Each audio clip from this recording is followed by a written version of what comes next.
Krisata, usap-usapan ang biglaang pag-exit sa FPJ's Batang Quiapo.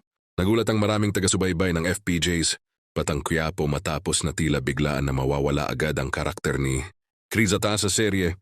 Maraming netizens ang napatanong kung bakit tila agaran ang naging pag-exit ng actress na unang ikinatuwa ng mga manonood nang siya ay ipakilala sa palabas. Ayon sa mga usap-usapan online, hindi na umano na ilalabas ang husay ni Kriza. Bagay na ikinadismaya ng ilan niyang taga-suporta. Sana daw ay bahagi lamang tunang serye na may kinalaman sa nangyaring pagbabago sa kanyang karakter at sana ay patuloy pa rin siyang mapapanood dito.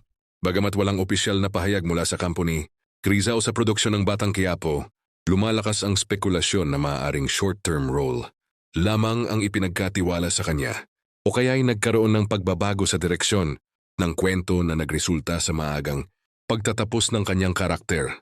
Sa kabila nito, nananatiling positibo ang mga fans na muling makikita si Kriza sa iba pang proyekto ng ABS-CBN, lalo't isa siya sa mga batang actress na may malaking potensyal sa drama at action genre.